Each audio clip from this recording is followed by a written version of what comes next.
आज या ठिकाणी मंचावर उपस्थित असणारे स्वाभिमानी शेतकरी संघटनेचे ज्येष्ठ नेते प्राध्यापक प्रकाश पोपळे, त्याचबरोबर ज्याने आपल्याला या ठिकाणी सगळ्यांना एकत्रित केलं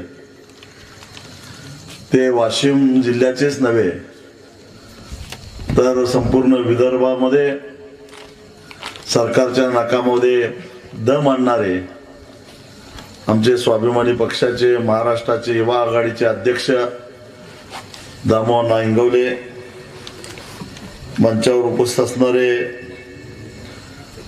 सोनू गंगावणे, तुकाराम शिंदे, गोपाल शिंदे, बालाजी घोडके, समाधान वाघमारे, भगवान माऊली, वैभव जाधव, गजानन इंगोले, विठ्ठल माकणे, त्याचबरोबर मंचावर उपस्थित असणारे स्वाभिमानी शेतकरी संघटनेचे हिंगोलीचे जिल्हाध्यक्ष रावसाहेब आडकिने, नांदेडचे जिल्हाध्यक्ष हनुमंत राजूगरे, मंचावर सर्व स्वाभिमानीचे पदाधिकारी, उपस्थित पत्रकार मित्र, जमलेल्या शेतकऱ्यांनो आणि माझ्या आया बहिणींनो, आज दामोदरांनी मगाशी सांगितलं एवढ्या लांबून मी आलो त्याचं कारण आपल्याला जे फसवलं गेलंय, आपला जो विश्वासघात झालेला आहे तो मुकाट्यानं सहन करायचा नाही. ज्याने आपल्याला फसवलंय, आपला विश्वासघात केलाय, त्यांना आता तुडवायला कमी करायचं नाही हे सांगायला मी तुमच्याकडे आलो आहे.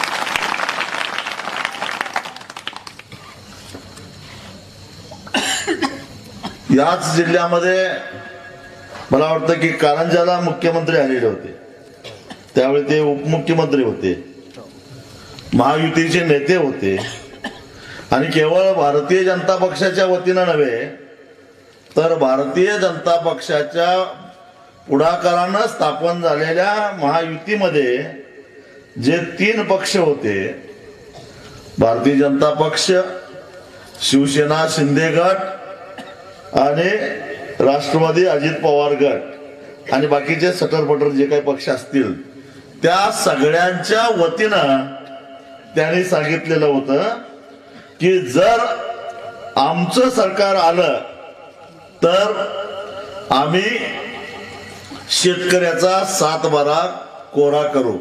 इथंच कारंजाला बोलले होते ते. खरं आहे का नाही? म्हणजे महाविकास आघाडीच्या नेत्यांनी काय सांगितलं, आमचं सरकार आलं तर 3 लाखापर्यंतची कर्ज आम्ही माफ करू. हे काय म्हणाले, 3 लाख कशाला, आमचं सरकार आलं तर 7/12 कोरा करू. 7/12 कोरा करू म्हणजे कसा करू, आमचं नाव काढून त्यांचं नाव घालायचं, असाच अर्थ दिसतो. हे अशा अर्थानं 7/12 कोरा करणार आहेत का? हे 7/12 कोरा करायचा याचा अर्थ आमच्या 7/12वर जो बँकेचा बोजा आहे तो बोजा काढून टाकायचा. आणि तो बोजा काढून कधी टाकता येईल, जर सरकारनं सांगितलं की या कर्जाची जबाबदारी या शेतकऱ्याची नसून सरकारची आहे, ते कर्ज सरकार भरणार आहे, त्याचवेळी ते नाव निघणार. मग सरकारनं हा 7/12 कोरा का केला नाही या प्रश्नाचं उत्तर आपल्याला पाहिजे. मला वाटतं की दामोदरांना तुमच्याकडे असेल ते. हा, वाचव लोकांना कळून दे जरा काय म्हटले होते ते, कारण 6 तारखेला येणार आहेत. मला असं वाटतंय की इथं जिल्ह्यात येणार आहेत 6 तारखेला मुख्यमंत्री. पोरादेवीनं एका तरी शेतकऱ्याला बुद्धी द्यावी, पायातलं पायतन हातात घेऊन जाब विचारण्याची एवढीच मी प्रार्थना करतो. वाचते काय? आणि एवढंच नाही, आता तर तुमच्या आशीर्वादानं सरकार आल्यानंतर आमच्या शेतकऱ्यांना पूर्ण कर्जमाफी करण्याचा निर्णय आपण घेतलेला आहे. हे शेतकऱ्यांचं सरकार आहे, शेतकऱ्यांच्या पाठीशी उभं राहणारं सरकार आहे. हे कोण बोललं? फडणवीस. आणि ते 6 तारखेला इकडे येणार आहेत. मग मगाशी सरांनी सांगितलं तसं त्यांच्या खांद्यावरचं उपरणं पडलं तर उचलायला किती जण पळणार? 15,000. त्याचा बूट घ्यायला किती जण जाणार?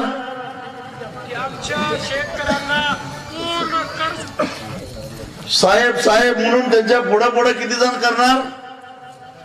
पण एक तरी वाघ निघाल का नाही पायतान हातात घेणारा? विश्वासघात झालेला आहे तुमच्याबरोबर, तुमची फसवणूक झालेली आहे, तुम्हाला गंडवलेला आहे, तुमच्या भावनेशी खेळ खेळलेला आहे आणि त्या बदल्यामध्ये तुमची मतं घेतलेली आहेत. पण तुम्ही तरी काय, मला माहिती आहे तुम्ही डोळं झाकून मतं दिलेली आहेत. ज्याला मतं द्यायला लागलाय त्यानं वाशिम पासून कुठलं गाव आहे आपलं देवपूर पर्यंत रस्ता तरी करावा. अहो मला तास लागला इथे यायला, लागला नाही. मला उशीर बिशीर झालेला नाही. मी 3 वाजल्यापासून इकडे यायची वाट बघतो. अण्णा बरोबर आहे की नाही? मी उशिरा आलेलो नाही.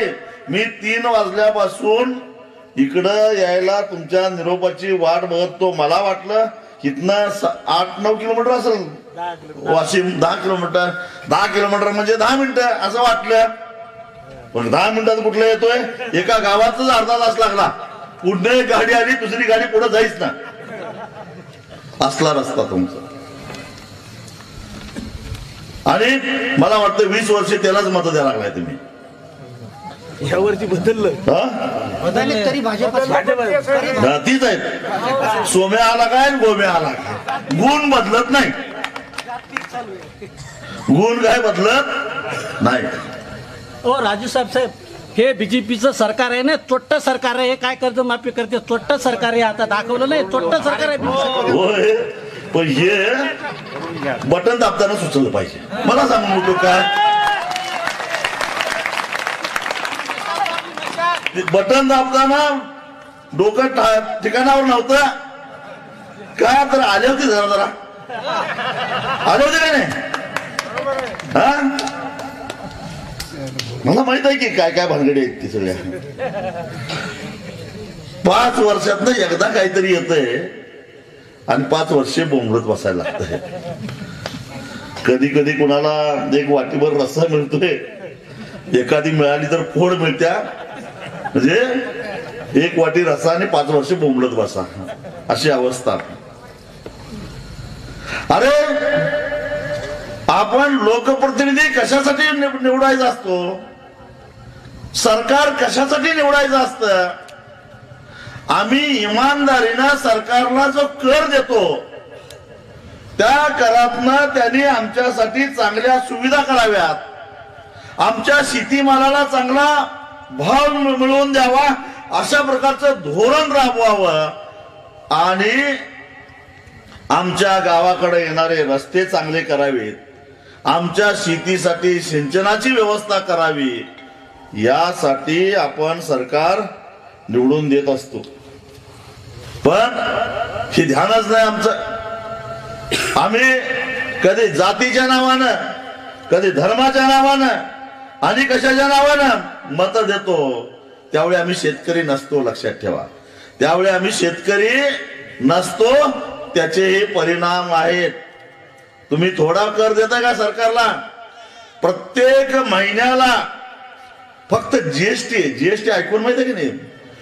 प्रत्येक महिन्याचा जीएसटीचा वसूल आहे 1,75,000 कोटी. लिहून दाखवता का मला कागदावर? 1,75,000 कोटी म्हणजे नेमकं किती? 175 वर किती शून्य सांगावं कोणी पण, इमानदारीनं सांगावं. 175 वर किती शून्य म्हटल्यानंतर 1,75,000 कोटी होत्यात. एवढं पैसे आपण महिन्याला देतोय. तुम्ही खोड रबर घेतला त्याच्यावर जीएसटी आहेच. तुम्ही वही घेतली जीएसटी, पाटी घेतली जीएसटी, खोरं घेतलं जीएसटी, टिकाव घेतला जीएसटी, खत घेतलं जीएसटी, औषध घेतलं जीएसटी. का कुठंही जीएसटी चुकत नाही. तुम्ही मेला पांढरं कापड आणतात त्याच्यावरही जीएसटी आहे. त्याला तिथंही जोडलेलं नाही त्याने. एवढा म्हणजे याचा अर्थ ह्या 1,75,000 कोटी मध्ये सगळ्यात मोठा हिस्सा कोणाचा आहे? आपला आहे. आपला आहे, लक्षात ठेवा. एवढा कर सरकारला आपण देतोय कशासाठी? या करातनं त्यांनी आमच्या जिल्हा परिषदेच्या शाळा चांगल्या कराव्यात, तिथं दर्जेदार शिक्षण मिळावं, म्हणजे ही गोरगरिबांची पोरं चांगल्या पद्धतीचं शिक्षण घेतील आणि या दारिद्र्यातून बाहेर पडतील. हा कर आम्ही कशासाठी देतो?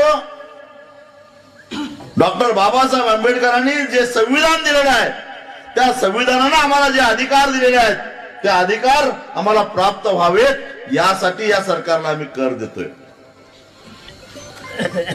जिल्हा परिषदचा प्राथमिक आरोग्य केंद्रामध्ये आम्ही आजारी पडल्यानंतर गेल्यानंतर चांगले उपचार व्हावेत, खाजगी दवाखान्यामध्ये न जाता खडखडीत आम्ही बरं होऊन घराकडे यावं यासाठी या सरकारला आम्ही कर देतो.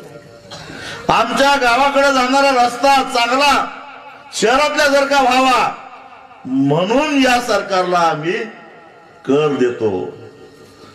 त्याचबरोबर गावाकडे जाणाऱ्या रस्त्याबरोबरच आम्ही शेतामध्ये जे पीक पिकवतो त्याला चांगला भाव मिळावा म्हणून या सरकारला आम्ही कर देतो. मग हे होतंय का? सोयाबीनचा भाव पडला.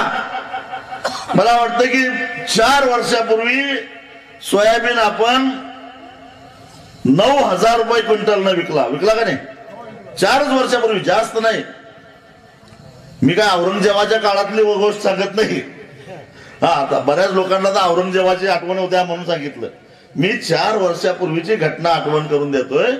4 वर्षापूर्वी 9,000 रुपये क्विंटलनं आपण सोयाबीन विकला आणि आता आज आहे शेतकऱ्याचा विकून झाल्यानंतर शेतकऱ्याकडे विकायला सोयाबीन शिल्लक राहिलेलं नाही.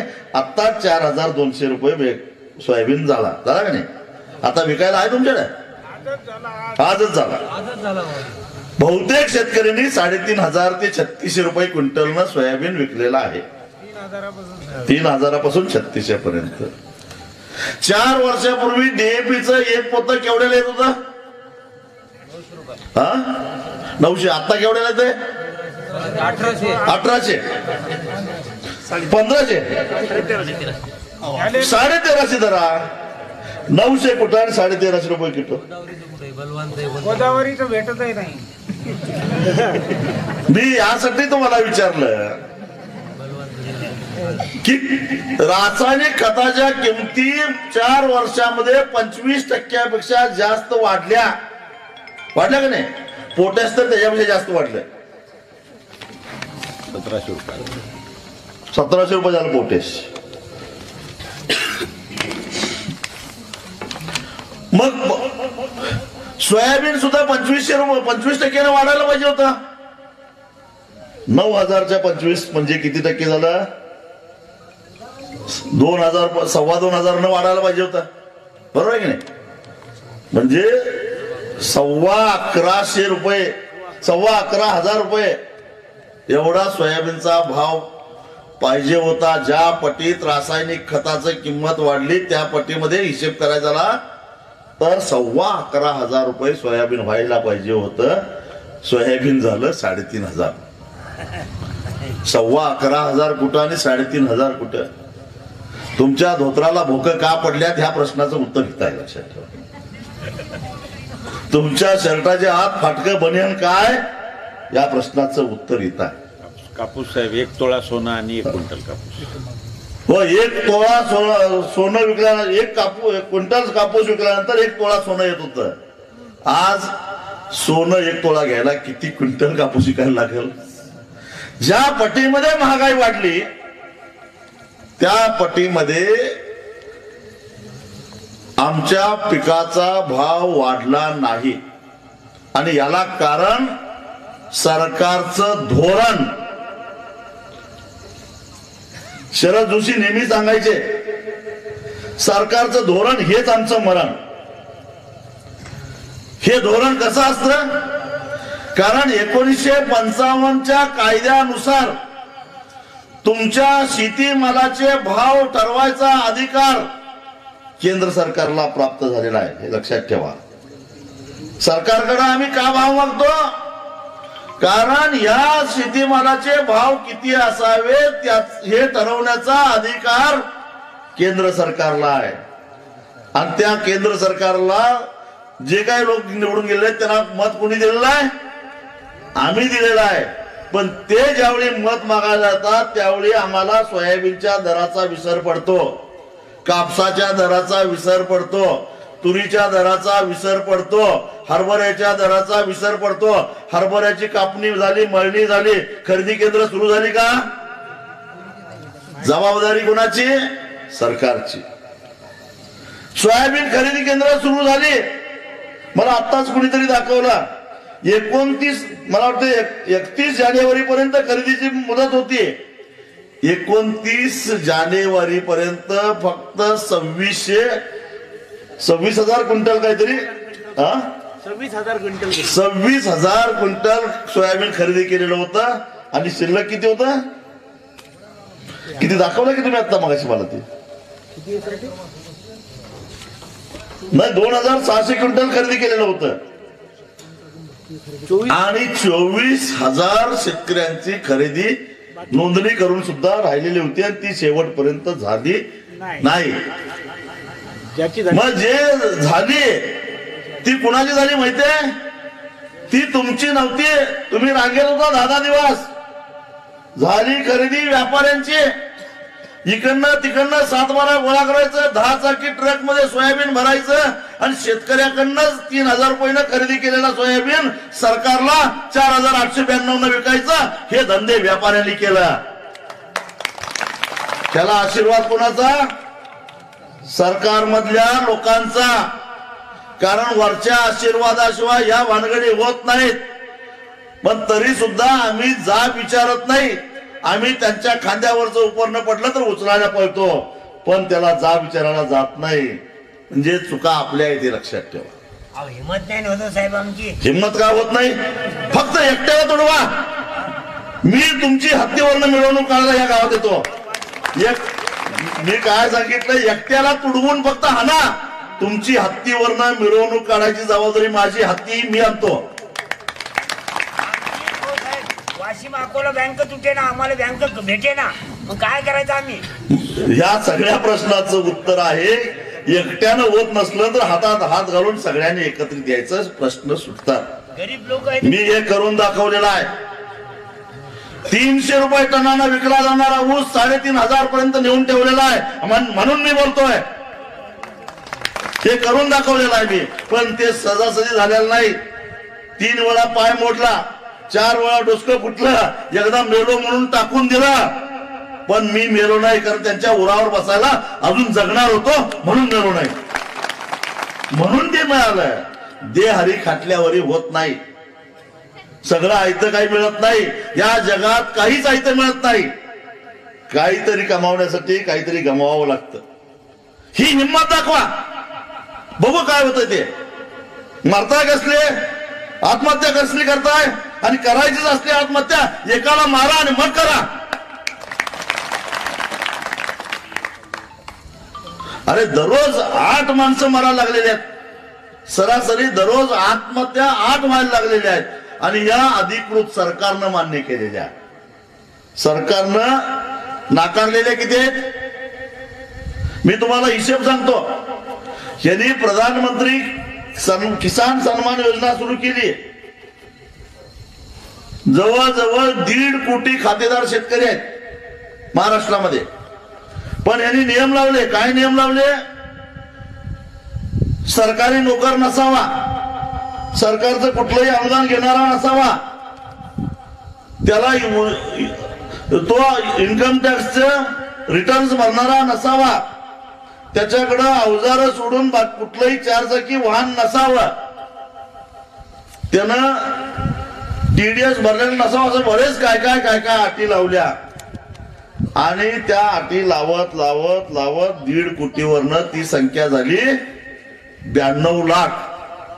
म्हणजे आता महाराष्ट्रातल्या 92 लाख शेतकऱ्यांना किसान सन्मान निधीच्या नावाखाली वर्षाला 6,000 रुपये मिळतात. म्हणजे सरकारनं एक प्रकारे असं सांगितलेलं आहे की 92 लाख शेतकरी हे निव्वळ शेतीवर जगतात, त्यांना उत्पन्नाचं दुसरं कुठलंही साधन नाही, कारण निकाल सरकारनं लावलेले आहेत. मग जर हे 92 लाख शेतकरी निव्वळ सरकार शेतीच्या उत्पन्नावर जगत असतील तर त्यातल्या 45 लाख शेतकऱ्यांनीच कर्ज का काढली? आजची आकडेवारी माझ्याकडे जी आहे, या 92 लाख शेतकऱ्यापैकी केवळ 45 लाख शेतकऱ्यांनी कर्ज काढली. म्हणजे 47 लाख शेतकऱ्यांची आर्थिक स्थिती चांगली आहे का? कारण जागतिक बँकेच्या अहवालानुसार आपल्या महाराष्ट्रामध्ये एकूण जे काय खातेदार शेतकरी आहेत त्यातले 80% खातेदार शेतकरी हे दारिद्र्य रेषेच्या खालचे आहेत. दारिद्र्य रेषेच्या खालच्या आहेत. म्हणजे ह्या 92 लाख शेतकऱ्यामध्ये ते सगळे असले पाहिजेत, कारण इतर उत्पन्नाचं साधन नसलेलाच या 92 लाखामध्ये येणार. म्हणजे हे 47 लाख लोक आहेत जे कर्ज काढत नाहीत. याचा अर्थ ते कर्ज काढत नाहीत तर त्यांना कर्ज कोण देत नाही हे लक्षात घ्या. त्यांना कर्ज बँका देत नाहीत, दारात उभं करत नाहीत. म्हणून हे 47 लाख शेतकरी कर्जापासून वंचित राहतात. त्यांना गरज नाही अशातला भाग नाही. त्यांना कर्ज पाहिजे पण त्यांना बँक कर्ज देत नाही, आणि कर्ज देत नाही म्हणून त्यांना शेती करता येत नाही. मग ते लोक बियाणं खरेदी करण्यासाठी, खत घेण्यासाठी काय करतात? एकतर घरातल्या आमच्या माय मावल्यांचा दागिना घाण ठेवतात, नाहीतर घर घाण ठेवून पतसंस्थेतनं कर्ज काढतात किंवा खासगी सावकाराकडनं पैसे घेतात आणि खताची गुणी विकत आणतात, पेरणी करतात. ज्यावेळी एखादा शेतकरी आत्महत्या करतो त्यावेळी त्याचं पीक कर्ज किती आहे बघितलं जात. हे कर्ज बघितलं जात नाही. मग खासगी सावकाराचं कर्ज घेतलं याला पुरावा काय नाही, कारण सावकार काय पुरावा ठेवून कर्ज देतो का? मग ती आत्महत्या अपात्र म्हणून ह्या 8 वर थांबलेला आहे. इमानदारीनं यांनी जर का सर्वे केला असता तर ही 8 ची संख्या 15 वर गेली असती. म्हणजे दररोज 15 शेतकरी आत्महत्या करतात असं हे चित्र आहे. महाराष्ट्राच्या या मुख्यमंत्र्यांना आणि दोन्ही उपमुख्यमंत्र्यांना लाज वाटली पाहिजे, कारण देशामध्ये सर्वाधिक आत्महत्या या महाराष्ट्रामध्ये होतात. साईनाथ सारख्या पत्रकारानं महाराष्ट्राचं वर्णन शेतकऱ्याची स्मशानभूमी असं केलेलं आहे. इतकी वाईट अवस्था महाराष्ट्रामध्ये झाली आहे, कारण महाराष्ट्र हे कृषीप्रधान राज्य आहे आणि या कृषीप्रधान राज्याची अवस्था अशी झालेली आहे. हे जे सोयाबीनचे भाव पडलेले आहेत त्याला मागच्या 3 वर्षामध्ये केंद्र सरकारचं जे धोरण राहिलं त्या धोरणाचा हा परिणाम आहे. काय धोरण राहिलं? यांनी या देशातल्या काही उद्योगपतींना नफा कमावता यावा म्हणून परदेशातून पाम तेल आयात करायला परवानगी तर दिलीच, पण त्याच्यावरचा कर सुद्धा एकदम कमी करून टाकला. तुकडोजी महाराज म्हणतात, कच्चा माल मातीच्या भावे पक्का होताची चौपटीने घ्यावे, कैसे सुखी होतील ग्रामजन पिकवून या उपाशी. अरे कच्च्या मालालाच भाव मिळाला, पक्क्या मालाला भाव मिळाला नाही तर कच्च्या मालाला भाव मिळणार नाही. जर बाहेरच्या देशातून स्वस्त विकलं जाणारं जर का पाम तेल आयात केलं तर आमच्या सोयाबीन पासून तयार होणाऱ्या तेलाला भाव मिळेल का? नाही मिळणार. आणि मग सोयाबीनच्या तेलाचे भाव पडल्यानंतर सोयाबीनचे भाव पडणार का नाही? पडणार. म्हणून 9,000चा सोयाबीन 3,500 वर आला.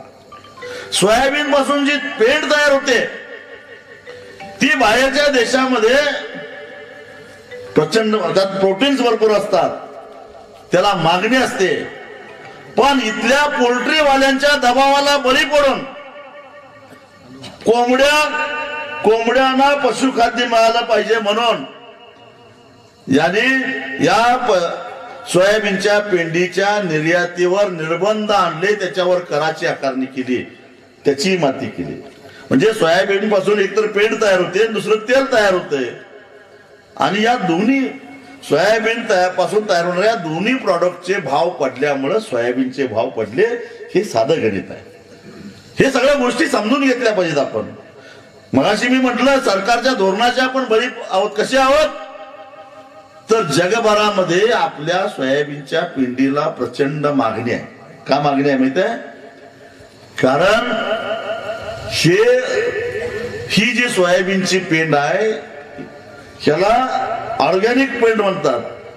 कारण आपला देश सोडून इतर देशामध्ये जे सोयाबीनचं उत्पादन घेतलं जातं ते बायोटेक्नॉलॉजी पासून तयार झालेला, बीटी पासून तयार झालेलं जे सोयाबीनचं बियाणं असतं त्याच्यापासून तयार झालेलं जे काय पेंड आहे ते खायला जरा आरोग्याला घातक आहे अशा प्रकारचं अनेकांना मत असल्यामुळं जे नैसर्गिकरित्या पिकलेलं सोयाबीन आहे त्याच्या पेंडीची मागणी जगभरामध्ये असताना या लोकांनी याचं मार्केटिंग करून या देशातल्या सोयाबीन उत्पादक शेतकऱ्यांना चांगल्या पद्धतीनं 4 पैसे मिळवून देण्याच्या ऐवजी ह्यांना काळजी पडली कोंबड्यांची. कारण त्याशिवाय ह्यांना तांगड्या खायला मिळत नाही.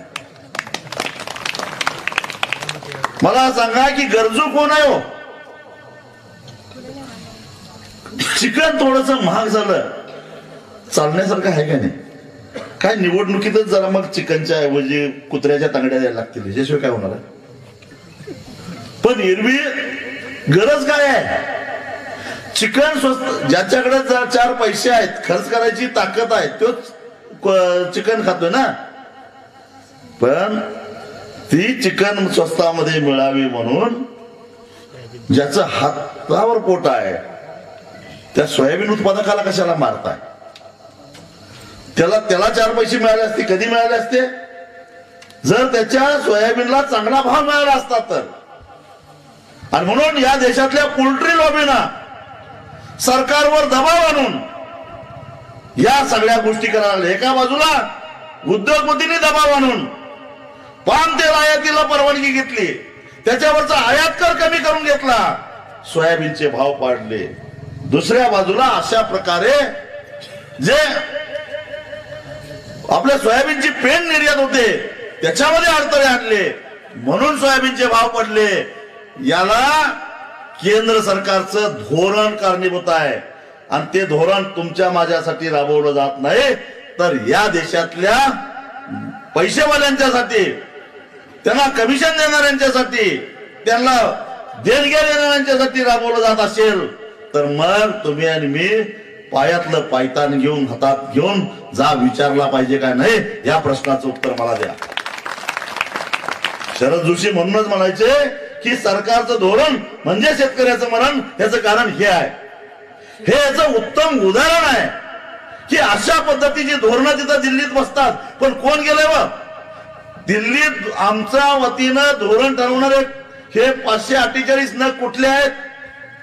त्यातली शहरातली 100 वर गेली असतील, सोडा 200 धरा, 348 तरी आमच्या खेड्यातनं गेली होती. मग ते काय करत होते? अशा प्रकारचं शेतकरी विरोधी धोरण राबवलं जात असताना हे काय करत होते? यांनी का जाब विचारलं नाही? त्यांनी जाब विचारलं नाही कारण तुम्ही त्यांना कधी जाब विचारला नाही. तुम्हाला वाटलं दिल्लीला गेले म्हणजे याला चैनी करायलाच पाठवलेलं. मी त्या दिल्लीत 10 वर्षे काढलेले आहे, मला माहिती आहे धोरण कसं ठरतंय, म्हणून मी तुम्हाला सांगतोय. असलं तिथलं काय होतंय हे कोण सांगायला येत नाही का? आतापर्यंत कोणी सांगितलंय काय? मी तुमचा हेर म्हणून तिथं गेलो होतो काय काय चालतंय बघायला, पण त्यांच्या लक्षात आलं की हे बेनं पुन्हा आलं की आपल्याला धोका आहे, म्हणून मलाही येऊन द्यायचं बंद केलं ते नेता. मग मला सांगा, ही अशा प्रकारची शेतकरी विरोधी धोरणं राबवून सुद्धा हे निर्लज्जपणानं काय सांगतात. परवाच गेल्या आठवड्यामध्ये देशाचे कृषी मंत्री शिवराज सिंग चौहान संसदेमध्ये बोलले, गेल्या 5 वर्षामध्ये शेतकऱ्यांचं उत्पन्न वाढलंय. शेतकऱ्यांचं उत्पन्न वाढलं असतं तर ह्या क्षणी महाराष्ट्रातले मगाशी जी आकडेवारी मी सांगितलं, 45 लाख शेतकऱ्यांनी कर्ज काढल्यात, त्यातल्या 23 लाख शेतकरी थकबाकीत गेले नसते. हे 31 मार्च अखेरची माझ्याकडे आकडेवारी आहे. 45 लाख शेतकऱ्यांना कर्ज मिळाले, पण त्यातले 23 लाख शेतकरी थकबाकीत गेले. अरे शेतकऱ्यांचं उत्पन्न मागच्या 5 वर्षामध्ये वाढलं असतं तर ते थकबाकीत गेले असते का? एकदा शिवराज सिंग चौहाननं या संसदेमध्ये सांगावं, गेल्या 5 वर्षामध्ये शेतकऱ्यांचं उत्पन्न वाढलं, शेतकऱ्यांचा खर्च किती वाढला हेही सांगा. त्याची एक श्वेतपत्रिका काढा, मग कळलं खरं काय खोटं काय. पण ते भाजपवाल्यांना अर्ध सत्य सांगायची सवय आहे, अर्धच सांगायचं. उद्या 50 वर्षापूर्वी शेतकऱ्याचं उत्पन्न एवढं होतं आणि आता एवढं आहे असं सांगतील. मोदी एकदा काय म्हटले, मला वाटतं कुठल्या तरी सभेतच बोलले ते, पुरे सगळ्या जगामध्ये खताच्या किमती भारतात कमी आहेत असं म्हणले की नाही. पूरे विश्व में सबसे कम दाम में उर्वरक हमारे देश में मिलते हैं असं म्हटले. त्यांना एकदा विचारा की पुरा देशातल्या जगातल्या शेतकऱ्यांना सबसिडी किती मिळते आणि आमच्या देशात तुम्ही काय सबसिडी देताय काय काढून घेताय ह्याचाही एकदा हिशेब मांडा. उद्योगपतीचे कर्ज गेल्या 10 वर्षामध्ये या देशातल्या मूठभर उद्योगपतींची 12 लाख कोटी रुपयाची कर्ज माफ केली. 10 वर्षामध्ये या देशातल्या उद्योगपतींची 12 लाख कोटी रुपयाची कर्ज माफ केली. आणि आमचं सगळ्यांचं मिळून काहीतरी 3 लाखाच्या आसपास कर्ज होईल ते माफ करा. मूठभर उद्योगपती 12 लाख कोटी माफ, ढीगभर शेतकरी 3 लाख कोटी कर्ज माफ करत नाहीत का? तर ते मूठभर उद्योगपतींनी जर का त्यांच्या मनासारखं धोरण राबवलं नाही तर निवडणुकीत पायात पाय घालून पाडत्यात. आणि ढीगभर शेतकरी त्यांना किती खड्ड्यात घातलं तरी सुद्धा निवडणुकीमध्ये त्यांच्याच प्रचारामध्ये दारू पिऊन मिरवणुकीत नाचत्यात. हा फरक आहे. तुम्हाला कुणी घाबरत नाही. एकदा भीती वाटून दे तुमची सरकारला, तुम्ही मागायच्या आधी तुमच्या मागण्या पूर्ण होतील. अजित पवार काय म्हणाले, राज्याची परिस्थिती कर्ज माफ करण्यासारखं नाही म्हटले का नाही.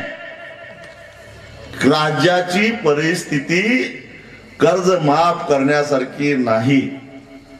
अरे चोरावो, तुम्हाला शेतकऱ्याचं कर्ज माफ करताना राज्याची परिस्थिती आठवते. मला वाटतं की वर्षभरामध्ये 8वा वेतन आयोग मंजूर करणार आहे. त्यावेळी राज्याची चिंता वाटत नाही तुम्हाला. आमदार खासदारांनी आपला पगार वाढवून घेतला, त्यांनी काय मोर्चे काढले होते? 25% वाढला का नाही? मग या सगळ्याचा अर्थ असा आहे की आपल्याला ते घाबरत नाहीत. भीती घालायला चालू करा, त्याशिवाय तुमचा प्रश्न सुटणार नाही. पण तुम्ही काय भीती घालायला तयारच नाही. मग आता कसं व्हावं? अजित पवारांना तुमचं कर्जाचं नाव सांगितल्या लगेच म्हणतात की राज्याची परिस्थिती नाही. परवाची गंमत सांगतो, ते कोल्हापुरातच तसं बोलले, काय राज्याची परिस्थिती नाही, 31 तारखेच्या आत कर्ज भरा. जणू काय ह्यानं कसं 70,000 कोटी आणल्यात तसं आपणही आणल्यात असं त्याला वाटतंय. त्यामुळे 4 दिवसात आपण लगेच कर्ज भरणार या भ्रमात होतं ते. आणि आपणही कुठलं तरी हात मारलेला आहे आणि आता अजितदादांनी सांगितलं म्हटलं तर लगेच जाऊन बँकेत भरणार असं 4 दिवस मुदत देते आपल्याला. 28 मार्चला कोल्हापूरला आणि म्हणतं 31 तारखेच्या आत कर्ज भरा, माफ होणार नाही. विमानानं आले कुठं? कोल्हापूरला. आणि तिथनं कलेक्टर ऑफिस मध्ये गेले. 16 मिनिटात गेले बरं का. किती मिनिटात? 16 मिनिटात विमानतळावरनं कलेक्टर ऑफिसला गेले. एसी बंद पडला सरकारी गाडीचा. गाड्याला राग आला. कलेक्टरला म्हटला नवीन गाडी घे. कलेक्टर म्हटला मंजुरी घ्यावी लागेल. प्रोटोकॉल बाजूला ठेव, मी सांगतो म्हणून घे. का रे हरामखोरानो, इथं कुठला आला नेम? काय मेला असता अजित पवार? 16 मिनिटं फक्त त्यांना जर का एसी मिळाला नाही म्हणून उकाड्यानं हैराण झालेल्या माणसाला जर का नवीन गाडी घ्या म्हणून आदेश देतोय. अरे दिवसा डावल्या एकाच दोरीला गळपास लावून बाप आणि मुलगा मरायला लागला. लाजा वाटल्या पाहिजे ना, दया यायला पाहिजे. त्यांना दया येत नाही. पण त्यांना दया येत नाही याच्यापेक्षा मला वाईट वाटतंय तुम्हाला राग येत नाही. तुम्हाला राग येत नाही याचा मला राग येतोय. अरे जरा तरी काय आहे की नाही. 16 मिनिटं या गाड्याला सहन झालं नाही, एसी बंद पडलेला. मग या आता मला वाटतंय की आपल्या या विदर्भामध्ये 40च्या आसपास तापमान आलं असेल. किती पर्यंत आहे? 42 जातो साहेब. 42 डिग्री पर्यंत तापमान गेलं. ही माझी माणसं उन्हातानामध्ये कसं काम करत असतील. ह्या माझ्या आयाबाईने 42 डिग्री तापमानामध्ये उन्हात कसं काम करत असतील. ह्याला फक्त 16 मिनिटं एसी बंद पडल्याचा एवढा राग आला. हे आमच्या जगातले आहेत का कुठल्या दुसऱ्या जगात आल्या? म्हणजे मोहम्मद तुघलकासारखं हे राज्यकर्ते वागायला लागलेले आहेत. आणि जनता म्हणजे त्यांना किडामुंगी वाटायला लागलेली आहे. याचा कुठेतरी बदला घेण्याची गरज आहे. सरकारच्या तिजोरीमध्ये कर आम्ही भरतोय. कर भरणाऱ्यांची संख्या गावात राहत्या. सगळ्यात जास्त कर आम्ही भरतोय. जीएसटीच उदाहरण तुम्हाला घेतो. व्यापाऱ्यांना जीएसटी भरला तर त्यांना जीएसटी भरून घेतलेला माल पुढे विकला की तो पुढच्याकडनं जीएसटी वसूल करतोय. एखाद्या कारखानदारानं कच्चा माल जीएसटी भरून खरेदी केला आणि त्याच्यापासून पक्का माल केला आणि तो विकला तर त्याच्यातनं समोरनं जीएसटी वसूल करतोय. त्याला त्याच्या वाटणीला 2 ते 3% जीएसटी येतोय. पण तुम्हाला मात्र 100% जीएसटी भरायला लागतोय. कमीत कमी 12% आणि जास्तीत जास्त 28% आहे.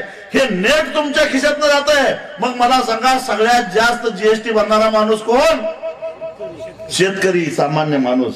कारण आपण ज्या काही वस्तू विकतो, आपण सोयाबीन विकतो जीएसटी आहे, आपण तूर विकतो जीएसटी आहे, आपण हरभरा विकतो जीएसटी आहे. आपल्या कुठल्याच मालाला जीएसटी नसल्यामुळं आपल्या भरलेला जीएसटी वसूल होत नाही. याचा अतिरिक्त बोजा आपल्या खांद्यावर पडायला लागलेला आहे.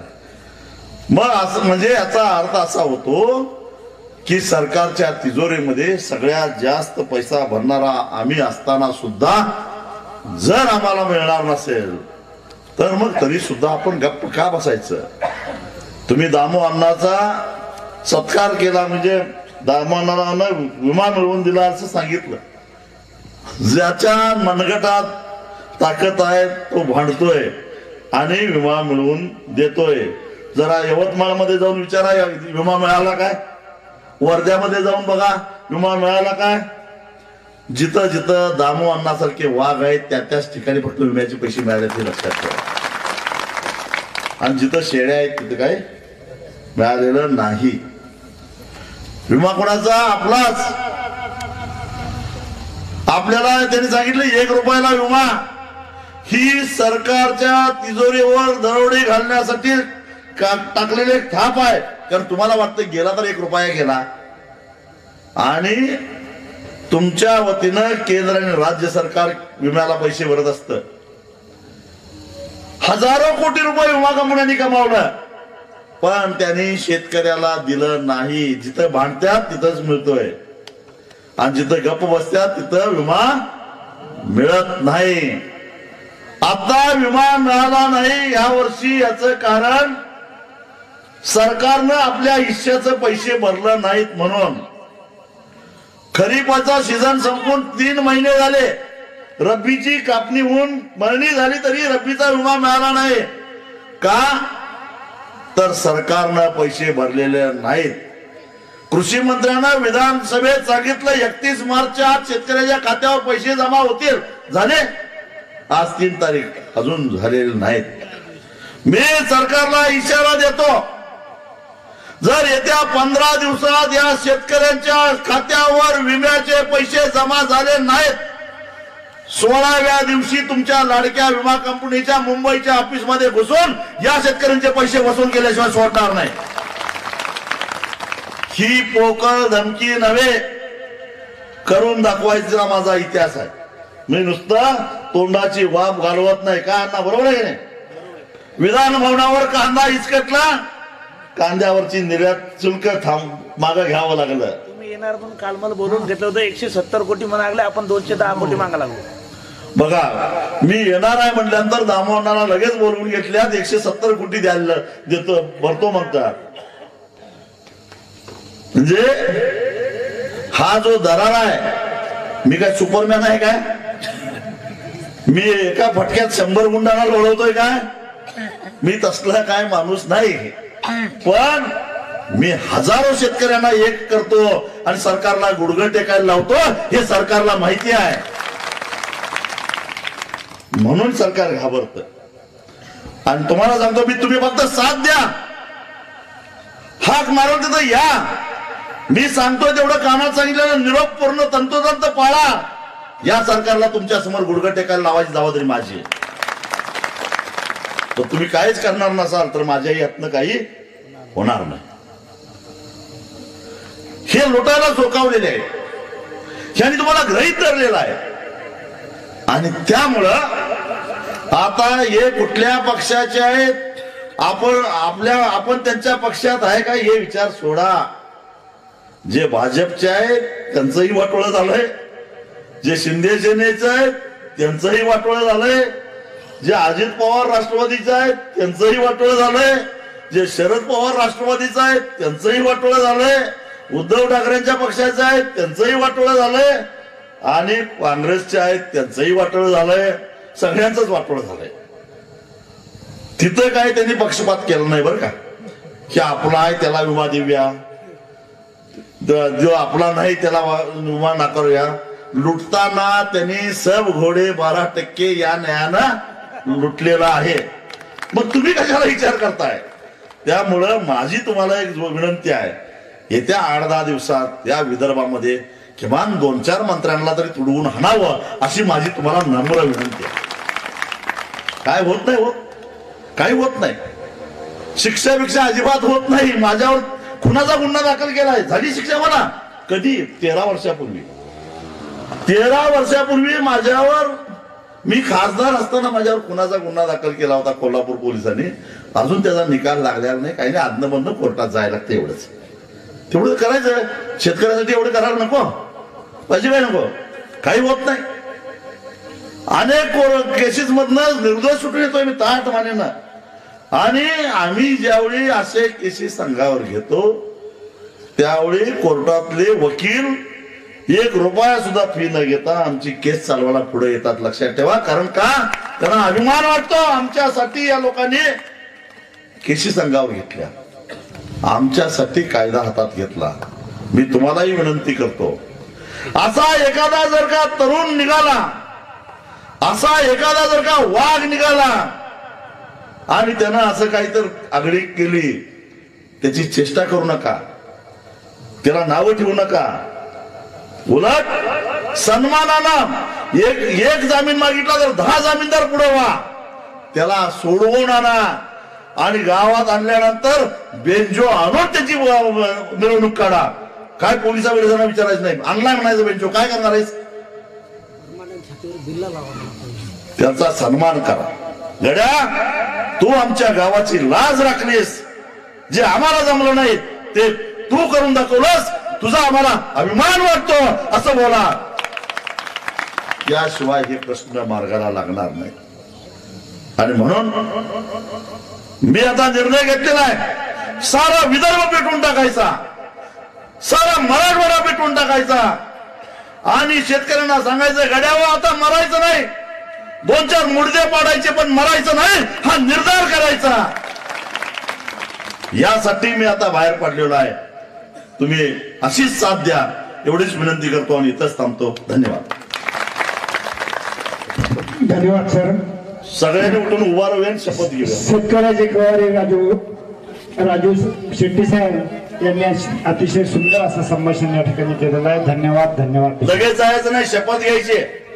माझ्या मागोमाग सगळ्यांनी शपथ घ्यायची आणि मगच जायचा. शपथ झाल्यावर खाली बसायचंय. आभार प्रदर्शनाचा कार्यक्रम राहिला. हात वर करा, मूठ घट्टावळा आणि माझ्या मागोमाग सगळ्यांनी शपथ घ्यायची. मी शपथ घेतो की शेतकऱ्यांचे लाचारीचे जगणे संपवून त्यांना देशातील इतर नागरिकांप्रमाणे सुखाने व सन्मानाने जगता यावे. याकरिता शेतीमालाला रास्त भाव एक कलमी कार्यक्रमासाठी संघटनेचा पाईक म्हणून मी सर्व शक्तीने प्रयत्न करेन. या प्रयत्नात जात धर्म पक्ष पंथ इत्यादी कोणत्याही भेदाभेदांचा अडथळा येऊन देणार नाही. स्वाभिमानी शेतकरी संघटनेचा